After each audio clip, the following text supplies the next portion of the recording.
Cube. Cher public, nous vous invitons à prendre place confortablement et à fermer la sonnerie de votre téléphone cellulaire. En cas d'incident, veuillez repérer les sorties de secours les plus près de vous. Bon divertissement. 1, 2, 1, 2. OK, c'est bon, on peut y aller. Sophie Durocher. Elle met en scène les arts, la culture et la société. Une représentation pas comme les autres. Sophie Durocher. Bonjour tout le monde, j'espère que vous allez bien. Je vous annonce en grande primeur. Demain, c'est le retour de Cybèle. Ben oui, je me suis ennuyée, moi, maintenant que Cybèle est avec nous, puis qu'elle est tout le temps à nos côtés. On finit par s'en ennuyer quand elle n'est pas là. Donc, elle revient demain d'un voyage au Portugal. J'espère qu'elle va nous raconter tout ça. Plus tard dans l'émission, on va parler avec quelqu'un de la SPCA au sujet justement de cette histoire qui est vraiment absolument très triste. Le fait qu'il y ait une augmentation historique du nombre d'abandons d'animaux parce qu'il y a de plus en plus de propriétaires qui refusent de louer à des gens qui ont des animaux et la SPCA demande carrément qu'on interdise d'interdire. Vous vous souvenez de la fameuse phrase en mai 68, il est interdit d'interdire. Ils veulent qu'on interdise aux propriétaires d'interdire la possession d'animaux dans les locations. Ça, on va en parler plus tard dans l'émission. Mais d'abord, je veux faire un suivi sur une histoire. Ça fait plusieurs fois qu'on vous en parle. Jacques Teasdale, cet ancien journaliste qui est décédé en juillet l'année dernière dans des conditions absolument épouvantable. Et depuis le décès de Jacques Teasdale, sa famille et en particulier son fils Olivier se battent pour dénoncer la façon dont Jacques a passé les derniers mois de sa vie, vraiment des conditions assez déplorables dans le système de santé québécois. Donc, on voulait faire un suivi avec tout ça avec Olivier Teasdale qui est avec nous à l'instant. Monsieur Teasdale, bonjour. Bonjour. Écoutez, on s'est parlé à plusieurs reprises. Une des fois où on s'était parlé, vous nous aviez expliqué qu'il y avait quelqu'un dans le système de santé qui avait pu vous raconter différents événements qui s'étaient produits auprès de votre père. Et exactement. Là, ça vous avait permis, vous, de dénoncer ça sur la place publique. Et ce qu'on apprend dans votre dernière publication sur les médias sociaux, c'est que des infirmières qui avaient eu le courage de dénoncer ça, elles ont été suspendues. Alors, il faut que vous nous expliquiez les détails parce que moi, les deux bras m'en tombent. Exactement. Écoutez, on a été mis au courant de ça cette semaine. Les infirmières qui ont pris le temps, puis il faut le dire, c'est des infirmières qui ont pris du courage, leur cœur, pour venir dire ce qui s'est passé avec mon père. On parle de l'oubli de suivi, des mauvais soins qu'il a reçus. Ces infirmières-là ont décidé de nous rencontrer puis nous donner un maximum d'informations, mais de façon très, très, très correcte. Ça n'a pas été mal fait. On a posé des questions et ils ont répondu à nos questions. Questions qui étaient légitimes et réponses qui étaient légitimes. Ces infirmières-là ont vu qu'il y avait quelque chose qui accrochait dans le système par rapport aux soins largement et par rapport au suivi médical. Donc, ils ont décidé de dénoncer. Ce qu'on apprend cette semaine, ce qui nous avoue, les bras vous ont tombé. Nous, on a trouvé ça hyper révoltant. Dans le sens où ces gens-là qui ont du cœur de dénoncer les choses qui se passent mal sont suspendus. Puis tu sais, on parle de mères de famille monoparentales, ils ont des enfants, des obligations. Et le CHU de Québec, plutôt que de les récompenser en disant « Vous avez bien fait, on va grandir avec ça, puis on va recommencer à nouveau, puis on va faire attention à ce qui s'est passé. » Bien finalement, on va vous suspendre, puis on va retourner chez vous. C'est assez épouvantable et d'ailleurs, vous interpellez publiquement aujourd'hui le CHU de Québec en leur demandant de réintégrer ces femmes-là parce que sans elles, honnêtement, Monsieur Teasdale, on n'aurait pas tout su de l'histoire. Je pense qu'il y a encore beaucoup de choses qu'on ne sait pas, mais au moins, grâce à elles, on a des éléments d'histoire. Je veux qu'on montre à l'écran et je préviens tout le monde qui nous écoute à la télé que c'est des images qui sont dégradantes. Donc, on vous remercie, M. Teasdale, de les partager avec nous. Mais c'est des images qui montrent... alors, ce qu'on voit dans le premier cas, c'est En fait, on voit des taches de sang sur la literie où est alité votre père. Comment on explique ça, qu'il y a des taches de sang et que ce soit pas nettoyé? Je veux dire, c'est pas agréable pour lui, c'est pas agréable pour vous qui allez le visiter, là? Exactement. Puis ce qu'on nous dit, Madame Durocher, dans ça, puis c'est un peu ça qui est aberrant. Vous savez, mon père, en ayant un cancer du poumon stade 4, avait beaucoup de difficultés à se coucher. Donc, il voulait pas qu'on le change coucher parce qu'il étouffait. Donc, il demandait de le faire debout. Mais pour le personnel qui ont pas très bien soigné mon père, faut se le dire, il veut pas qu'on le change ou on laisse ça comme ça. Ça a toujours été ça tout au long de son hospitalisation. Donc, on a négligé toujours les soins. Puis assez qu'une des infirmières qui a été suspendue, Mme Durocher, a pris de son temps personnel, un dimanche soir, des heures de midi, à aller s'assurer que Jacques avait des bons soins, puis il avait été suspendu. Je vous répète que cette infirmière-là a pris de son temps personnel pour aller voir mon père, pour s'assurer que les soins étaient bien. Elle a fait des recommandations à l'oncologue qui, par la suite, ont décidé d'agir un petit peu plus tard, ou 2 ou 3 jours où mon père, malheureusement, est décédé. Mais cette infirmière-là, je vous répète qu'elle a pris son temps personnel et aujourd'hui, elle est chez elle, sans salaire, parce qu'elle nous a donné de l'information et elle a décidé de dénoncer les mauvais soins que mon père a subis durant sa courte hospitalisation d'une 15aine de jours. C'est absolument incroyable. Donc, vous avez rencontré le commissaire aux plaintes du CHU de Québec. Qu'est-ce que vous avez appris de plus? Parce qu'on sait qu'il y a une enquête. Enfin, vos différentes prises de position dans les médias, vous et le reste de la famille, ça a fait en sorte que les choses ont bougé. Mais qu'est-ce qui est ressorti de cette rencontre avec le commissaire aux plaintes au CHU de Québec? Je vais vous dire que depuis toutes les enquêtes qu'on a demandées, on a quand même eu celle du commissaire qui a été lancée par le CHU de Québec et celle du coroner. Celle qu'on attend le plus, bien entendu, c'est celle du coroner parce que l'enquête, on savait que l'enquête du CHU de Québec nécessiterait peut-être à plus donner une certaine protection au CHU de Québec. Ce qu'on apprend, c'est que on nous dit que si mon père avait été en soins palliatifs, il aurait eu des meilleurs soins. Pour reprendre la phrase du commissaire, c'est « M. Tisdale n'a pas eu le droit à de bons soins parce qu'il n'était pas en soins palliatifs ». Vous savez que ça m'a fait un peu sursauter quand j'ai lu et entendu ça hier en me disant, qu'on soit aux soins réguliers, aux soins palliatifs, peut-on avoir droit aux mêmes soins, avoir des soins égaux? Je pense que c'est ça qui est important. On peut pas être mal soigné parce qu'on est sur un étage ou sur un autre étage. Je veux dire, on a le droit d'avoir les mêmes soins puis d'exiger les mêmes soins aussi en même temps. Donc, c'est toujours à chaque fois que je vous interviewe, parce que c'est pas la première fois qu'on se parle, Monsieur Tisdale, c'est toujours une question de dignité. Alors, tout à l'heure, on a montré 2 images où on voit votre père qui est forcé, en fait, d'être sur une literie qui est souillée, qui est pleine de taches de sang. Mais il y a d'autres images difficiles aussi que je veux qu'on regarde. Donc, je vais demander à Jean-Philippe de retourner les images. Voilà, merci, t'as tout compris, Jean-Philippe, c'est exactement là que je m'en allais. Donc, en fait, on voit, je vais le décrire pour les gens qui nous écoutent à la radio. En fait, je suis vraiment désolée, mais je vais vous demander, M. Tisdale, de décrire vous-même, Jean-Philippe, sur ces images-là. Je vais le faire pour vous, Mme Durocher, parce que cette image-là a quand même une importance. Parce que vous savez, dans le dossier de mon père, on a souvent mentionné que mon père était laissé nu avec la jaquette au niveau des parties génitales.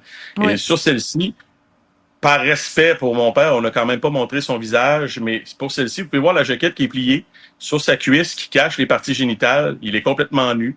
Il y avait froid, en plus, cette journée-là, quand on est arrivé. C'était continu. On lui disait qu'il prenne le temps de s'habiller, mais c'est parce que ses 2 bras ne fonctionnaient plus. Pratiquement pas capable de lever ses bras. Fait qu'on voulait comment qu'il s'habille lui-même. On prenait pas le temps de l'habiller, on prenait pas le temps de l'aider à manger. Et c'est toutes des choses qui ont été constatées par les infirmières, d'ailleurs, qui ont été suspendues, malheureusement. Et ce qu'on voyait également sur ces images-là, c'est ses bras évidemment sont pleins d'échymoses et là évidemment quand on est hospitalisé, qu'il y a beaucoup de perfusion, qu'il y a beaucoup de prise de sang, c'est un petit peu normal. Mais ce que ça fait aussi, c'est que j'imagine vous allez rendre visite à votre papa. Vous rentrez dans sa chambre. Les draps sont souillés. Il y a du sang. Ça sent l'urine. On va y revenir un petit peu plus tard. Il est... je sais pas, c'est gênant quand même de voir son papa. Il y a juste un petit bout de jaquette pour cacher son pénis. Exact. Mais je veux dire, c'est humiliant. C'est dégradant. Vous dites le bon mot, c'est humiliant. Puis il faut se rappeler 2 choses. Mon père a été dans cette position-là, à l'urgence, devant un paquet de gens qui passaient par l'urgence. On comprend que l'Enfant Jésus, l'urgence, c'est une autoroute de patients. Il passe beaucoup de gens là. Et aussi la porte ouverte de sa chambre, la porte qui est ouverte face au lit, les parties génitales à l'air, la petite jaquette par-dessus.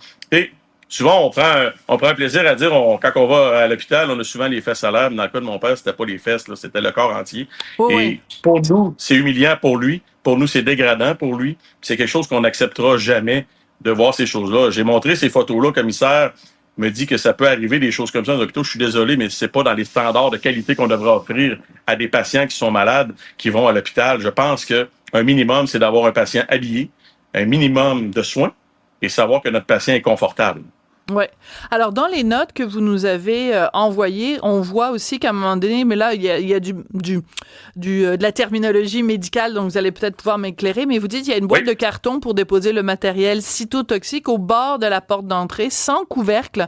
La boîte est pleine et il y a une forte odeur nauséabonde d'urine, principalement, qui s'en dégage. Ensuite, son plateau de dîner est mis sur sa table de chevet. Il n'y a aucun contenant qui est ouvert, aucune surveillance qui est faite pendant le dîner. Il est laissé à lui-même, malgré le fait qu'il soit invalide. Et je veux dire, j'en ai l'impression d'être dans un hôpital du tiers-monde. En fait, je vous dirais qu'on a l'impression d'être dans une médecine de brousse, mais pour revenir à la poubelle cytotoxique, il faut comprendre que dans ces poubelles-là, c'est des poubelles de carton qui le recyclent. Et c'est des couches avec des excréments, avec de l'urine. Il faut comprendre que l'enfant Jésus, l'été, il fait chaud. C'est 30 à 35 degrés. Les poubelles sont pleines dans les chambres. Et quand je vous parle de celle de mon père, ça inclut probablement plusieurs d'autres chambres aussi. Donc, l'odeur qui s'en dégage, c'est une odeur de mort. Hein. On rentre là puis on pense que ça sent la mort, mais en fait, c'est malheureusement les couches qui sont pleines, qui sont dans ces poubelles-là. Ce n'est pas changé, ce n'est pas vidé. On nous disait à l'époque, la personne qui est responsable de ça manque de temps. Je veux comprendre tout ça. On a offert avec notre équipe ici, les employés qui travaillent avec nous à l'entreprise, d'aller l'acheter pour eux autres, mais on peut pas selon leurs normes et leurs protocoles. Mais en même temps, encore là, ça devient un manque de dignité. On laisse une personne dans sa chambre. Vous savez, l'odeur, vous parliez des couleurs d'urine de chien, de caca de chien tantôt. Imaginez-vous la chambre à 35 degrés avec des couches pleines d'urine et d'excréments. C'est pas le fun à vivre. Et pour la personne qui est malade, c'est, je vous dirais, encore plus dégradant. Alors, la raison pour laquelle vous faites cette sortie publique, vous et les membres de votre famille, vous dites c'est pour sensibiliser le monde hospitalier pour évidemment que ces mauvais soins-là ne se reproduisent pas, parce que votre père, on peut pas le ressusciter, mais on peut s'assurer par contre que des gens qui se retrouvent dans la même situation que lui, que ce soit au CHU de Québec ou ailleurs, soient mieux traités. Mais vous allez plus loin, vous demandez évidemment une réintégration des infirmières qui ont été en fait des tireuses d'alerte, qui ont tiré la sonnette d'alarme, et vous rappelez aussi au ministre Dubé que ça fait plusieurs fois, là, votre père est mort en juillet 2024, ça fait longtemps que vous demandez une rencontre avec le ministre. C'est pas parce que vous demandez un passe-droit, puis pas parce que votre père est plus important que d'autres citoyens, mais parce qu'à un moment donné, quand il y a même une enquête du coroner, une enquête du commissaire aux plaintes, à un moment donné, ça devient un dossier d'affaires publiques. Donc, vous avez toujours eu aucune réponse de la part du ministre Dubé? Absolument pas. Vous savez, dans ce dossier-là, on a décidé de le rendre public pour rendre justice à mon père, mais aussi, comme vous venez de dire, pour qu'il n'y en ait pas d'autres. Hein? Je pense que c'est ça qui est important. C'est ce que mon père aurait voulu dans son métier de journaliste, probablement, s'il avait été encore actif. Il aurait protégé les gens à qui ça arriverait. Puis c'est ce qu'on veut faire pour ces gens-là. Alors, quand on demande une rencontre au ministre, je veux dire, on ne demande pas une rencontre pour régler le dossier. On lui demande une rencontre pour parler avec lui puis expliquer ce que Jacques Teasdale a vécu durant son court combat contre la maladie. Hein? On parle de l'oubli de suivi qui a mené à sa mort en juillet 2024, mais de la mauvaise qualité des soins. Je pense que le ministre se doit, à un moment donné, de prendre un peu de temps puis de rencontrer des citoyens qui ont vécu ce genre de dossier-là. On a accepté de rendre ce dossier-là public. On a accepté de rendre les images publiques, ce que mon père voulait absolument qu'on fasse. Alors, je pense que le ministre, aujourd'hui, avec tout ce qu'on a fait, puis je pense qu'on l'a bien fait, je pense que le ministre pourrait prendre 30 minutes dans sa vie pour nous rencontrer puis comprendre qu'est-ce qui s'est passé dans le dossier de mon père. Encore une fois, une question de dignité. Olivier Teasdale, merci. Je rappelle que vous êtes le fils de Jacques Teasdale, un ancien journaliste de chez nous ici, que beaucoup de gens ont bien connu, décédé en juillet 2024. Merci à vous et à toute votre famille et merci de partager ces images. Je sais que c'est pas facile pour vous de revoir ces images-là, mais c'est important de les partager pour sensibiliser tout le monde en espérant que les hautes sphères du ministère de la Santé vont être sensibilisées à tout ça.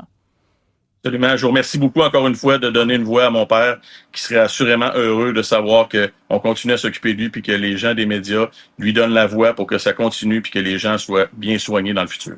Absolument. Merci, M. Teasdale. Merci à vous. Sophie Durocher. Passionnée, cultivée, rigoureuse. Elle n'est jamais à court d'arguments. Pour savoir et comprendre, Sophie Durocher. Alors, tout le monde est fou comme un balai en studio, et moi, la première, parce que on a un invité trop mignon. Alors, il a 4 pattes. Beaucoup de poils blancs, et non, ça n'est pas des animateurs passés la soixantaine. Non, c'est un chien qui doit avoir à peu près quel âge, Mme Massé? C'est un senior, donc plus de 9 ans. Ça, c'est plus sûr. de 9 ans. Oui. Alors, la personne que vous venez d'entendre, c'est Laurence Massé. Elle est directrice générale de la SPCA de Montréal. Et on vous a demandé de venir. En fait, on a reçu un communiqué comme quoi, bon, il y avait les périodes de déménagement, tout ça. Je me suis dit, bon, OK, on va parler de ça. Mais moi, je veux que Mme Massé, elle vienne en studio avec un chien. Mais j'ai bien pris la peine de préciser, il faut pas qu'il soit trop grand. Et préférablement des couleurs pâles, parce que il faut qu'il soit beige ou blanc, parce que les chiens très foncés me font peur. J'ai été traumatisée quand j'étais jeune. Oui. Ouais. On pourrait s'étendre à André, puis je pourrais t'en parler longtemps. Il n'y a plus de dents, là. C'est un seigneur, là. Il peut pas te mordre. Mais c'est psychologique, Ouais. Mais ça, c'est inoffensif, là. Mais oui, il est trop mignon. Alors donc, ça, c'est un animal qui a été, que vous avez retrouvé dans les rues de Montréal, abandonné. Comment on fait pour savoir qu'un chien est abandonné et qu'il n'y a pas un maître qui court après quelque part? En fait, déjà, ce qu'on recommande, puis ça fait partie du règlement municipal à Montréal, les animaux doivent être micropucés. La micropuce nous aurait permis, pour ce chien-là notamment, de retrouver son propriétaire. C'est pas un GPS, c'est vraiment un petit grain de riz qu'on insère en dessous de la peau de l'animal, puis il y a les identifications du propriétaire. Donc, lui n'a pas de micropuce. La seule façon qu'on puisse retrouver le propriétaire, c'est, on a mis une photo sur notre site web, sur notre site, sur notre page Perdu Trouvé. Et si quelqu'un cherche son chien puis voit cette photo-là, ben avec une preuve de propriété, donc des photos, certificat vétérinaire, etc., vous allez lui rendre. Absolument réclamer l'animal. Sinon, il va être adopté. Exact. Sinon, il va être mis à l'adoption. Ce qui est triste depuis quelques années, c'est que l'année dernière, on a vu une augmentation d'abandon des animaux errants. Donc, on a vu beaucoup plus d'animaux errants que les années précédentes, comme par exemple lui. Puis ce qu'on soupçonne, c'est que les gens se sentent coupables d'abandonner leurs animaux. Puis on fait beaucoup de sensibilisation autour de laissez pas vos animaux dans la rue. Ben non, venez les porter à la SPCA. Exact. C'est qu'en fait, c'est un peu... Je trouve que c'est un petit peu... Ben évidemment, moi, je vais le dire. Vous pourriez pas dire, mais c'est un peu pissou de laisser Minou et Pitou dans la rue. Je veux dire, c'est la SPCA, vous êtes là pour ça. Absolument. Puis en fait, ce qui est triste, c'est premièrement pour l'animal. Tu sais, on pense à ce petit chien-là qui est tout petit. Il aurait pu se faire frapper par une voiture. Oui. Il y aurait un gros chien qui est laissé toute seule dans Montréal. Ça peut être dangereux pour la sécurité publique aussi. Absolument. Puis, donc, très mauvaise idée. Absolument. À ne pas faire. Non, exact. Ce qu'il faut savoir aussi, c'est que nous, on a besoin de l'information de l'animal. On a besoin de savoir c'est quoi son comportement, est-ce qu'il y a un historique médical, etc. Vous avez tellement raison, parce que moi, je vais régulièrement sur le site de la SPCA pour regarder des pitous, et je trouve ça mignon, les petits chats, les machins, puis tout ça. Parce que j'avais 2 chats avant, mais j'étais obligée de les donner parce que Richard est allergique. Fait que des fois, je vais regarder des photos de Minou, là, c'est juste parce que... Je me dis, oh mon Dieu, c'était donc le fun d'avoir des minous. Bon, je ferme la parenthèse, mais chaque fois que je vais sur le site de la SPCA, vous avez vraiment un descriptif pour qu'on puisse savoir c'est quoi son caractère, qu'est-ce qu'il aime, qu'est-ce qu'il aime pas. Mais là, c'est un animal abandonné, on sait rien. Exact. Puis on invite les gens à venir au comptoir. Premièrement, ça nous permet de récolter l'information de l'animal, de lui trouver une famille plus rapidement qui est adaptée à ses besoins. Tu sais, un animal qui va avoir besoin, par exemple, de soins médicaux, ça nécessite un certain budget. Donc, on veut trouver une famille qui va être capable de subvenir à ça. Donc ça, c'est la première chose. Puis, on est très conscient qu'il y a des changements dans la vie des gardiens d'animaux. Tu sais, que ça soit l'arrivée d'un nouveau-né, que ça soit un déménagement, que ça soit une Vous n'êtes pas dans le jugement. Absolument pas. C'est ça qui est important, parce que j'imagine que les gens sont, vous l'avez dit, il y a cette espèce de malaise de dire « je suis un mauvais propriétaire ». Donc, plutôt que d'être confronté au regard de jugement de quelqu'un de la SPCA, je vais faire ça en catimini. Très mauvaise idée. Absolument, c'est vraiment une mauvaise idée. Ou plutôt en catiminou. La comprends-tu, Hugo? Ouais. Anne-André, sur 10, catimini. C'est cute. Non, mais sur 10, quelle note tu me donnes? 9,5. Ouais, moi alors, aussi, franchement, t'es trop gentil. Vous êtes gentils, les filles. C'est très bon. Pardon? Parce que c'est... Oui, c'est vrai, 4. Cat Imini, en C'est plus, vrai. c'est un triple jeu de mots. Quand t'as des bons commentaires comme ça à anglais. faire, Hugo, fais-les en ouvrant le micro. Bon, la raison pour laquelle, quand même, on voulait que vous soyez là, Laurence, Oui. c'est aussi pour comprendre pourquoi ces taux d'abandon. Donc, il y a deux choses. D'après ce que je comprends, d'abord, le fait que de plus en plus de propriétaires disent « on veut rien savoir de ça », mais aussi les frais vétérinaires. Donc, dans Absolument. c'est quoi le facteur qui est le plus aggravant? Ben, je vous dirais que c'est les trois facteurs principaux là, d'abandon. On a les changements dans la vie des propriétaires. Donc, plus d'argent, plus d'énergie, plus de temps pour l'animal. Une nouvelle blonde, un nouveau chum qui est Absolument. allergique, Ouais, l'arrivée ouais. d'un enfant. Tout à fait. Ouais. Ensuite de ça, c'est les frais vétérinaires. Pas parce que... Ah, ça vient en deuxième? Ouais. Pas parce qu'ils sont nécessairement trop On l'entend. chers. Oui. Attendez, attendez. Je vais juste mettre le micro. Ok, vas-y, Minou. Il fait du... Il dit, je suis une vedette, mais je sais c'est pas ça. comment. C'est Bon. ça. Il C'est répond une pas de vraie bruit. vedette. Dès qu'on lui met un micro d'en face, il arrête. Il n'y a pas de jappement, ce qui est une... Non. Tu sais, c'est pas tous les petits chiens qui jappent, il Non, faut le tout dire à fait, aussi. Des tout fois, à ça fait fait. peur, ça. Puis là, on l'entend. J'aime ça quand tu fais Eh oui. « Oh, il est trop mignon. Puis en plus, il fait chaud aujourd'hui. » Ben oui. Donc, les frais vétérinaires, c'est pas nécessairement qu'ils sont trop dispendieux parce que, bon, contexte d'inflation, Ouais. c'est principalement parce que les gens se préparent pas. Donc, Ah. un chien, par exemple, on parle d'à peu près 4 000 annuellement pour les soins de base. Nourriture, vaccins de base. Donc, les soins de base, on est autour de 4 000 Dès qu'il y a un imprévu médical qui arrive, que ça soit un corps étranger, ou la facture peut être très salée. Et c'est là qu'on remarque que les gens, malheureusement, n'ont pas les moyens pour ces imprévus-là. Ils l'ont pas, évidemment, prévu. Ils l'ont pas budgété. Ils l'ont pas budgété. Voilà. Donc, c'est à ce moment-là, souvent, que surviennent les abandons. Voilà. Alors, Jean-Philippe, je vais te dire la même chose qu'à Hugo. Quand tu as quelque chose de pertinent, appuie sur le petit bouton.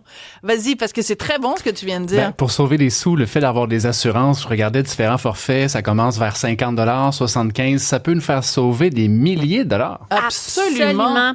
Bravo, très bon point, Jean-Philippe. Oui, les assurances peuvent couvrir là, jusqu'à 90 de la facture d'un imprévu médical. Effectivement, c'est de l'argent qu'on donne à l'assureur chaque mois, mais après, on se casse plus la tête. Moi, je l'ai expérimenté avec mon chien qui a eu un petit imprévu médical. Ça a coûté plus de 3 000 $, mais les assurances ont couvert 90 de ma Bon, facture. Donc, ça va. c'est quand même significatif. Donc, 2700. Je fais un petit calcul Exact. rapide. J'ai une amie qui, elle, son chien a eu le cancer. Ça a été là, des semaines de trucs et tout ça. Mais j'espère qu'elle avait des assurances. On demandera à Nathalie. Mais seulement 2 des animaux de compagnie au Québec sont assurés. Donc, c'est quand même très peu. Il y a encore beaucoup d'éducation à faire autour des assurances. Donc, à chaque fois que vous ouvrez la bouche, on apprend quelque chose. Non, mais j'adore ça. C'est Merci. passionnant. Vous devriez venir plus souvent, Avec Laurence. On va vous plaisir. inviter. Alors, donc, il y a ça. Et évidemment, les propriétaires qui disent « Moi, je veux rien savoir. Oui. Et de plus en plus, justement, Nathalie Collard, c'est d'elle que je parlais. Nathalie Collard, donc, qui est la mère des 2 enfants de Richard, mon mari, elle a écrit un texte dans le journal La Presse où elle disait qu'elle avait la chance d'avoir un propriétaire qui acceptait les animaux, mais que de plus en plus, il y en a qui refusent. Et ça, vous le voyez, ça se reflète également. Vraiment, pendant la pandémie, il y a énormément de familles québécoises qui se sont dotées d'un nouvel animal de compagnie. Ouais. 52 maintenant des familles québécoises, donc une famille sur 2 a un animal de compagnie. 25 ont des chiens, mais seulement 4,2 des propriétaires acceptent les chiens sans exemption. Donc, sans Donc, il y a exemption de poids. il y a un Absolument. déséquilibre. Il y a un déséquilibre. Bon, Puis- là, je vous aimais beaucoup jusqu'ici, mais c'est là qu'on Allez-y, va... allez-y. C'est là peut-être vous allez moins m'aimer, parce que je vais vous opposer des arguments. Oui. Parce que vous suggérez à la SPCA qu'on interdise d'interdire les animaux, que les annonces qui disent animaux interdits, que ce soit interdit. Bon, moi d'abord, d'interdire, j'aime pas tellement ça. Et je pense aussi que les propriétaires, vu que eux, c'est leur bien, dans certains cas, c'est leur fonds de pension, leur appartement. Ils veulent le préserver de façon intacte. Aussi, il y a beaucoup de chiens, parce que Anne-André nous faisait remarquer que le petit minou qui a pas de nom ici, le piteux pitou, ne jappe pas, mais la quantité de chiens qui emmerdent les voisins parce qu'ils sont laissés à longueur de jour à la maison, quand ils jappent, c'est vraiment un problème, Laurence. c'est vrai que ça peut être dérangeant, mais ça, bon, c'est une question évidemment d'éducation, d'information. Un chien qui, son énergie est dépensée, on a des protocoles d'anxiété de séparation, etc. Un chien qui est bien pris en charge ne devrait pas avoir de comportement désagréable. Ça, c'est la première chose. Puis la deuxième chose, des animaux, ça peut être de très bons locataires aussi. Moi, j'ai 2 gros chiens et mes chiens, à 8 heures, ils sont couchés, ils dorment, ils montent pas le volume de la radio, ils piétinent pas. Donc, ça c'est peut mieux aussi qu'un ado, être... finalement. Exactement. Ils rentrent pas à 4 heures du matin. Un ado échangé contre 2 gros chiens. Donc, ça peut être vraiment aussi des bons locataires. Ouais.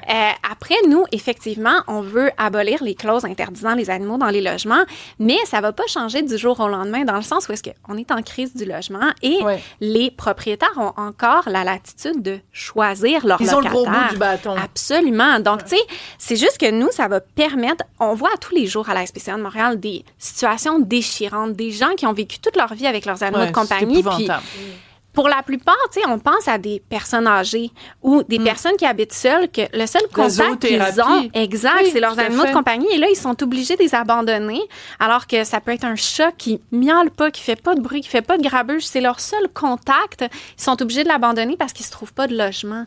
Donc, il y a vraiment toute une partie de la population qui paye pour ces clauses-là. Puis, c'est des clauses qui ont été abolies en France, qui ont été abolies en Ontario. Et on n'a pas vu une recrudescence là, des logements malmenés ou des logements insalubres. Ou, tu sais, parce que, encore une fois, en contexte de crise du logement, les propriétaires, ont encore la latitude de choisir. Puis aussi, on voit régulièrement des reportages que font nos collègues du Journal de Montréal, Journal de Québec, sur des locataires c'est des porcheries. Je veux dire, ils défont les murs, ils font caca par terre. Je veux dire, moi, à ce compte-là, j'aime mieux avoir un chien que d'avoir un locataire tout croche. On pourrait pas d'interdire, mais avec justement cette fois-ci un montant qu'on donne à la signature du bail en disant si mon animal brise telle chose. Bon. Moi, c'est ce que je voyais en tête. Je me dis, oui, allons-y, mais si on donne 1 000 $ puis à la fin, il n'y a pas de bris, est-ce que c'est pas quelque chose... Oui, ça, c'est très bon. Très bonne question, Anne-André. Puis juste, on va lire aussi une réaction de quelqu'un qui nous écoute. Bonjour, mes anciens locataires avaient un chien. J'ai accepté, étant donné que moi-même, j'ai 2 Yorkshire. Ils m'ont laissé les planchers à refaire, pipi et caca partout. Ils vivaient dans la merde de leur chien, sans scrupules. Il dit, c'est fini. Ils ont détruit mon logement. Moi, ça m'a coûté très cher. Ça coûte plus cher que 1 000 $ un plancher, ça, c'est certain. C'est ça. Ouais. Mais c'est une bonne question quand même, Anne-André. Mais il y a 2, je trouve, volets à cette question-là. Premièrement, c'est déjà prévu dans la loi qu'un locataire qui laisse son logement dans un état insalubre, les propriétaires ont des recours avec le tribunal administratif du logement. Absolument. Bon, ça, c'est un autre enjeu, évidemment, les délais. Mais c'est pas de votre faute, là. Non, exact. Ouais. Mais c'est déjà prévu dans la loi, cette protection-là. Ensuite, on parlait des personnes âgées ou des personnes qui vivent seules, qui ont un revenu modeste. Je ne crois pas qu'ils ont la latitude de pouvoir payer un dépôt de garantie dès la location de l'appartement. Puis là, on demande de payer un dépôt alors que peut-être que l'animal ne fera aucun grabuge, il n'y aura pas de problème, il n'y aura pas de danger. Alors moi, j'ai un argument à vous répondre, Laurence. Alors quelqu'un qui dit, moi, j'ai pas assez d'argent pour laisser un dépôt de 1 000 $ parce que je suis quelqu'un d'origine modeste, je vous entends, mais en même temps, vous venez de nous dire qu'un animal de compagnie, ça peut coûter jusqu'à 4 000 $ frais de base. Donc, si tu as le 4 000 $ pour avoir un chien, je m'excuse, mais tu devrais aussi avoir 1 000 $ à mettre dans des pots. Mais c'est la vilaine Sophie qui parle, alors que vous êtes la gentille Laurence. Et alors, moi, c'est la première fois que je fais une entrevue avec quelqu'un. Oui! Ah, mais il est attentif, hein? Il est attentif. Il dit, moi, je trouve ça intéressant, ce débat-là. Il a besoin d'une coupe de cheveux quand même, mais... oui, il va avoir besoin d'un petit toilettage. Puis il va voir tous nos vétérinaires aussi qui vont s'occuper de ses soins. Il a vécu la rue. Puis vous voyez, il est pas dérangeant, il aime être dans les bras. Donc, tu sais, c'est pas tous les animaux qui sont dérangeants. Non, tout à fait. Alors, 2 raisons pour lesquelles je le prends pas sur mes genoux, c'est que la première raison, c'est que ce serait très dangereux que je veuille l'adopter. Et là où je déménage la semaine prochaine, et là où je vais, les animaux sont interdits. Et la deuxième raison, c'est que mon chum, moi, est allergique aux chats. pour la raison pour laquelle j'ai été obligée de me débarrasser de Félix et Fanny. Mais il est aussi allergique aux chiens, donc je pense pas que ce soit un hypoallergène, ce chien-là. Non. Et donc, il pourrait même pas animer, là, il passerait son temps à éternuer. D'ailleurs, j'espère que le chien a pas laissé trop de poils, parce que sinon, M. Martineau va être Non, fâché. d'habitude, ça laisse pas trop. Non, puis il est dans une petite inoffensif, couverture. Ben oui. Bon, tout va bien. Laurence Massé, vous êtes adorable, directrice générale de la SPCA de Montréal. On va se revoir parce que c'est plein de dossiers absolument passionnants. Merci beaucoup. Merci à vous. Merci. Elle se déplace du côté court au côté jardin pour couvrir tous les angles de la nouvelle. Pour savoir et comprendre, Sophie Durocher. Oui, ben ça me fait énormément plaisir de recevoir Tania Lompré, qui est docteure en éducation, enseignante, spécialiste en francisation. Tania, à chaque fois qu'il y a dans l'actualité des sujets qui ont attrait à la francisation, t'es vraiment la personne vers laquelle beaucoup de médias se tournent, parce que t'es vraiment une spécialiste et t'es une bonne communicatrice. Donc, merci d'être là aujourd'hui, Tania. Évidemment, c'est pour réagir à ce rapport de Benoît Dubreuil, le commissaire à la langue française, qui fait un rapport sur la francisation en milieu de travail. Pour faire simple, ça marche pas. Non, c'est ça. Ça marche pas très bien, en fait.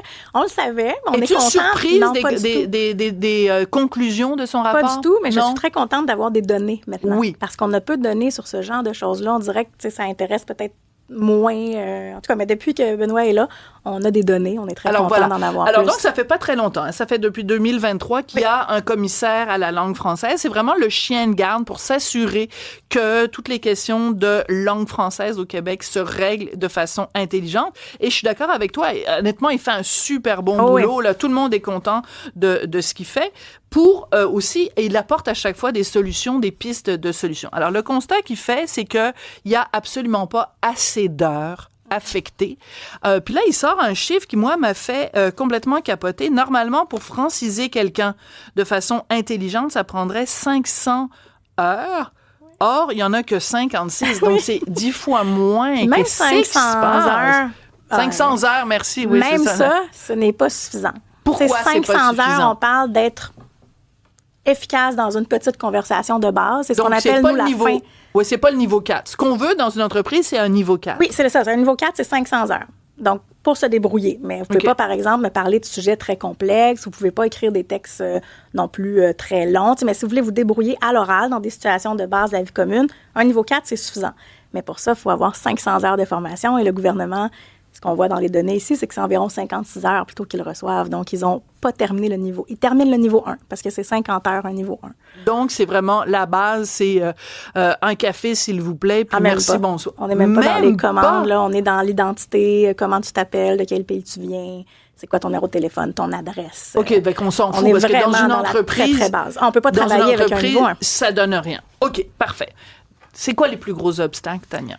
Ah, c'est plusieurs choses. La première chose, je pense, c'est que malheureusement, je ne sais pas comment on doit le dire, là, mais c'est que les entreprises vont chercher de la main-d'œuvre, mais on dirait que pas toutes les entreprises, je ne vais pas faire de la généralisation, mais beaucoup, pour eux, c'est des gens qui travaillent. C'est ça l'important. C'est pas de former des citoyens pour le long terme au Québec. C'est de l'immigration temporaire, donc c'est normal que les gens vont se dire, bien, ils sont ici 2 ans, 3 ans, donc, tu sais, pourquoi est-ce que je leur donnerais 10 heures, 12 heures, 15 heures de francisation par semaine, alors que moi, j'ai besoin de la main-d'œuvre dans mon entreprise. Ça part en amont, ça part dès le départ. Si les chefs d'entreprise qui engagent ces gens-là sont pas motivés et n'en voient pas l'intérêt, c'est sûr qu'ils vont pas prioriser ça. Ils vont dire, ben moi, je veux rentrer dans l'usine, puis fais ton... Voilà, c'est ça. C'est ça qu'ils vont chercher les gens. Puis soude, puis on s'en fout dans quelle langue tu soudes, mais soude. En fait, je pense que moins tu parles français, mieux tu vas... Plus d'heures, tu vas pouvoir souder, puis justement, peut-être pas être dérangé par tes collègues. Tu sais, je sais pas à quel point on pense à ça, mais tu sais, au niveau des entreprises, il y a une problématique, puis au niveau du gouvernement aussi, parce qu'on permet aux entreprises d'aller embaucher dans des bassins où les gens ne parlent pas du tout français. Voilà. Et ça fait partie d'ailleurs, je m'excuse peut-être que je suis en train d'accélérer par rapport à là où tu t'en allais de toute façon, c'est que Benoît Dubreuil lui-même dit, ben il faudrait peut-être privilégier ça. Pourquoi ne pas exiger, par exemple, que les entreprises recrutent dans des bassins francophones quand elles le peuvent? Et ça me fait penser à cette proposition de Jean-François Lisée quand il était au PQ, qui disait, pourquoi on ne fait pas, puis je te vois opiner du bonnet, pourquoi on ne fait pas ce que fait l'Allemagne, ce que font font plein de pays. Si tu veux émigrer en Allemagne, il faut que tu prouves que tu es allé dans un Goethe-Institut quelque part à travers le monde ou que tu as ouvert un livre puis que tu as appris les bases de la langue. C'est un signe de motivation. Puis pour nous, ça devient un critère d'intégration aussi. Tout à fait, mais on fait ça avec les gens qui font un processus régulier d'immigration. Oui. Donc, on demande des niveaux de français, mais pour ceux qu'on va embaucher pour du travail, ce qu'on appelle de l'immigration temporaire. Travailleurs étrangers temporaires, on leur demande aucun niveau. Oui, mais le problème, Tania, c'est que, mettons que l'entreprise ait dit, de toute façon, ils sont juste ici pendant 2 ou 3 ans, c'est pas important qu'ils parlent français. Mais ce que ça fait dans la société québécoise, c'est que, mettons, monsieur, il vient du Timor oriental. Oui. Bon, il parle anglais, puis il parle la langue qu'on parle au Timor oriental. Bon, mais lui, quand il sort là, de son travail, lui, ça veut dire que quand il commande une pizza, quand il se promène dans la rue, c'est tout en anglais. Donc, on est en train, petit à petit, un travailleur temporaire plus un autre travailleur temporaire à banaliser l'anglicisation. Pas juste de Montréal, là, de partout à travers le Québec. Oui, parce que partout au Québec, on embauche des travailleurs étrangers, qu'on soit à Chibougamau, à Fermont, en Beauce. Donc, souvent, les gens pensent que c'est Montréal, mais c'est partout au Québec que les gens sont embauchés dans des bassins où on ne parle pas français. Dont les Philippines, qui est un bassin très, très populaire au niveau des entreprises. Donc, les Philippins qui arrivent ici parlent déjà anglais. Puis ils parlent très bien anglais, là. Ils sont fluides, c'est leur langue maternelle ou presque. Ouais. Donc, c'est dur d'aller se dire, je vais aller passer 500 heures de francisation, sauf si les gens veulent rester. Parce que la réalité, c'est que les gens ne veulent pas rester 2 ans, 3 ans. Ils veulent s'établir au Québec à long terme. Ouais. Moi, les étudiants que j'ai dans ma classe, ils me disent pas quand je vais partir dans 2 ans, ils veulent atteindre des niveaux pour rester au Québec. Alors, c'est ça qui est intéressant, c'est que toi, évidemment, tu fais de la francisation, tu nous parles régulièrement avec des étoiles dans les yeux de la motivation, de la résilience, de la passion des étudiants qui vraiment ont à cœur de parler le français et de bien le parler. Mais plus que ça, c'est ton combat, puis ça fait des années que je te connais, puis ça fait des années que c'est ton combat. Oui. C'est pas juste la langue, c'est la culture québécoise. Comment ça se fait qu'un gouvernement n'a pas à cœur de dire, en plus des heures de francisation, on va vous transmettre l'amour de la culture québécoise dans tous les sens du terme. Dans tous les sens du terme, tu sais. Comment laisser du pourboire au restaurant, c'est de la culture au Québec. Comment on se met en file pour prendre l'autobus, c'est de la culture. Savoir que Cube Radio, ça existe, ça aussi, c'est de la culture. Tu sais, t'es partout dans la culture. C'est une langue puis une culture, c'est 2 revers d'une même médaille. On peut pas juste se dire très, très bien dit. C'est le français et c'est la culture. C'est des choses qui vont ensemble. Ouais. Sans culture québécoise, il n'y a pas de français. Tu sais. Ou presque, en tout cas, au Québec. Tu sais. Ça façonne la langue, ça façonne l'identité, puis ça façonne aussi les outils que les nouveaux arrivants doivent maîtriser lorsqu'ils vont arriver sur le marché du travail. Ils sont déjà, en fait, ceux-là sur le marché du travail. Vos collègues parlent de stats à la table là, pendant que vous dînez. Vous n'avez aucune idée ce que c'est, stats. Évidemment, on ne leur demande pas d'écouter stats. Ce n'est pas un critère pour immigrer. On s'entend, indéfendable, ou peu importe. Ou peu importe, mais tu sais, suivre les discussions. Mais c'est ça, c'est important. Puis moi, c'est drôle parce que je me dis, tu sais, j'ai quand même voyagé pas mal dans ma vie. Puis même si c'était juste pour des courtes périodes, des fois c'était plus long, mais ça me serait pas venu à l'idée de pas comprendre, c'est quoi, qu'est-ce qui fait vibrer les gens? C'est quoi être un Andalou? C'est quoi être un Syrien? C'est quoi être un Libanais? C'est quoi? Qu'est-ce qui vous fait vibrer? C'est quoi votre fibre? Mais il me semble que le gouvernement, ça devrait être sa priorité. Ça devrait. Puis, tu sais, je pense qu'on devrait aller vers là. On a vu tellement de choses en francisation cette année qui vont pas. Tu sais, là, je pense qu'au niveau du gouvernement, il faut un petit peu se remettre les idées en place et dire, OK, tu sais, qu'est-ce qui fonctionne? Qu'est-ce qu'on veut pour l'avenir du Québec en francisation? Benoît Dubreuil, le commissaire à la langue française, avec son rapport, les chiffres, là, c'est vraiment, tu sais, un taux d'abandon de 23%. J'ai des gens qui se pointent pas en classe, tu sais, puis en tout plus... Tout ça, quelque chose qu'on voit dans le rapport aussi, c'est qu'il manque beaucoup de données. Pas parce que Benoît n'a pas voulu les trouver, parce que le gouvernement ne les fait pas. Ne produit pas de données. Donc, tu sais, c'est pas normal non plus qu'on ne produise pas assez de données pour savoir qu'est-ce qui se passe avec tous ces gens-là. Absolument. Qu'est-ce qui se passe avec les embauches qu'on fait à l'étranger. Donc, il faut beaucoup plus de transparence, beaucoup plus d'informations pour qu'on puisse prendre des bonnes décisions.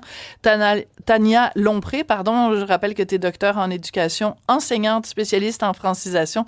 Toujours un plaisir de te parler. Merci beaucoup. Plaisir pour moi aussi.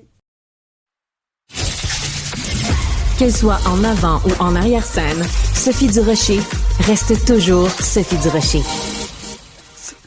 Excusez-moi, je suis en train de rire, mais j'ai expliqué quelque chose.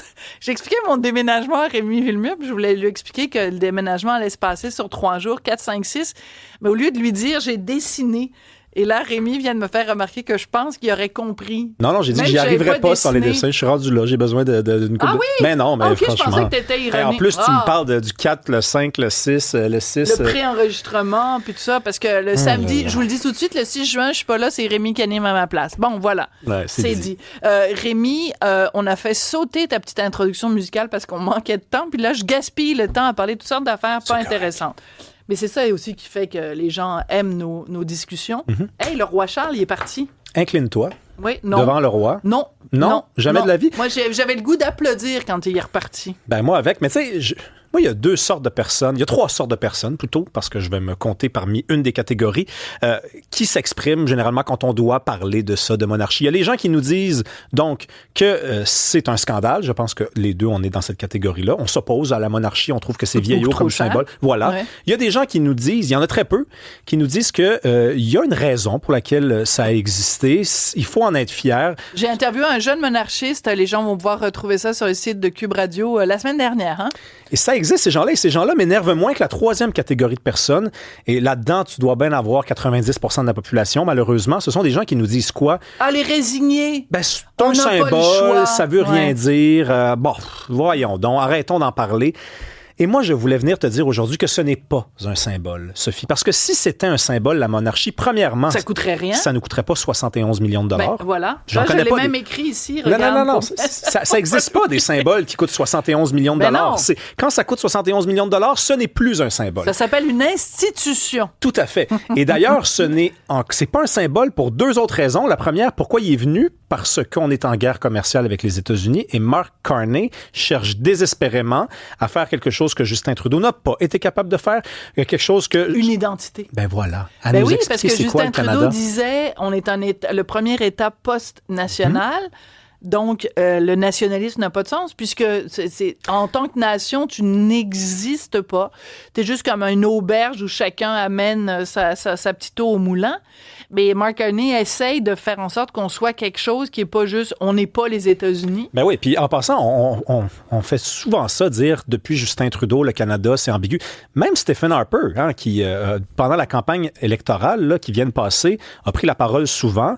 Il avait dit ceci à propos du Canada. Le Canada, c'est quoi? Le Canada, c'est un partenaire économique, c'est un ami sur le plan diplomatique. OK, la Belgique n'est pas ça, la Suisse n'est pas ça, la Suède n'est pas ça. Enfin, même lui, qui est un conservateur, qui n'est pas tout à fait un woke, Stephen Harper n'était pas capable de définir ce que c'est que le Canada. Donc, Carney s'essaye et n'y parvient pas lui aussi. Donc, fait venir le roi. Mais c'est fascinant de voir le Canada essayer de définir qui il est, alors que nous, au Québec, notre affirmation de nous-mêmes, notre évidence comme le nez au milieu du visage, de notre identité, de l'essence de ce que c'est la nation québécoise. C'est comme une évidence, t'as juste à le regarder. On est distinct par la langue, on est distinct par la culture, on est distinct par toutes sortes de choses. Donc, c'est assez rigolo de se croiser les doigts et de regarder le Canada en disant « Oh mon Dieu », de s'auto-ausculter en disant « Qu'est-ce qu'on est? Comment on se définit par rapport aux États-Unis? Comment? » Je suis d'accord avec toi. Arriver en ville, les petits crybabies. Mais je pourrais être encore plus cynique et dire que, en fait, les Canadiens n'ont pas de... Plus cynique que moi, c'est difficile. Ah, tu vas voir, check bien ça. Oui. Mary Simon te dirait que le Canada n'a aucune difficulté à se définir. Elle l'a dit, elle l'a écrit dans un communiqué de presse. Canada has no trouble defining itself. Exactly. And lemon. Oui, I love lemon. Ouais. Elle a dit il y a 2 jours dans un communiqué de presse que le Canada se définit par la monarchie. Elle a dit c'est ça le Canada, c'est ce qui nous distingue. Donc, c'est pas un symbole. Les symboles, de toute façon... Mais non, mais de toute façon, ça veut strictement rien dire parce qu'il y a d'autres monarchies constitutionnelles puis le Commonwealth est fait d'autres pays qui ont le même statut que le Canada. Alors, si c'est notre lien avec la monarchie, même ça tient pas. Puis c'est pas tous les pays du Commonwealth, de toute façon, qui ont le même rapport que nous, on a avec la monarchie. Fait que c'est une fausseté. Oui, tout à fait. Jean-François Lisée, je pense, l'a remise à sa place sur les médias sociaux en disant c'est une fausseté. Mais tu sais, les symboles, ça a une importance. Si ça n'avait pas d'importance, la loi 21, par exemple, il n'y a personne qui y aurait pensé et il n'y a personne qui s'y serait opposé. Parce que si un signe religieux, qu'on peut appeler aussi un symbole religieux, ça voulait rien dire, ben personne n'aurait de problème à devoir l'enlever en entrant dans une école et personne n'aurait pensé les interdire non plus. Les symboles, il faut arrêter de se dire des niaiseries. Les symboles, ça a un poids, ça a une importance. La vie, elle est faite de symboles. Sortez de chez vous un matin, regardez autour de vous et il y en a partout des symboles. Hein? Le fait, par exemple, qu'il y ait un parlement et non un roi. Le fait, par exemple, qu'il y ait, je sais pas moi, le français et non l'anglais. C'est toutes des symboles, ça, d'une certaine façon. Et les symboles, souvent, quand on les creuse, on s'approche du concret. Ils sont concrets. 71 millions de dollars. Ça, des bidous, des il n'y en a espèces... pas de symbole qui coûte ça. Rémi, je sais que tu t'emportes. Je sais que ton amour du roi Charles... En fait, non, je pense que tu tripes sur... Non, tu tripes sur Camilla, en fait. Il est parti. Il est Admets-le. Camilla, quand même. Ouais, non, je pense que c'est plus le roi. Oui. Non, mais c'est ça l'affaire. C'est ça. C'est que, bon, c'est pas juste le fait que ça nous coûte énormément d'argent, mais c'est l'espèce de statut de dépendant, de colonisé, ce statut humiliant de quémander l'approbation de la couronne quand on veut avoir une loi, il faut la faire approuver par une dame qui se promène avec des patentes d'apparat avec des robes rouges puis des trucs et tout ça. C'est toute cette espèce de niaisage infini. Moi, ça me tombe sur les nerfs. Oui, et d'ailleurs... 10 secondes. Non, mais en passant, si je souhaite aucun malheur à Mary Simon, mais si jamais elle mourait, on pourrait pas déclencher une élection. Le savais-tu, ça, par exemple? Parce que c'est elle qui doit dissoudre le Parlement. Ouais. Ce n'est pas un symbole. Ces gens-là ont une utilité. Voilà. Inscrite dans la loi. Je sais pas, ils ont une inutilité, mais en tout cas, c'est une institution extrêmement solide et bien ancrée, puisqu'elle nous coûte aussi cher. Donc, nice seeing you, Charles, but you don't need to come back so soon. Merci beaucoup, Rémi. Merci, Jean-Philippe. Merci, Fred Bastien. Merci, Hugo Veilleux. Merci, tout le monde. Au revoir et à demain.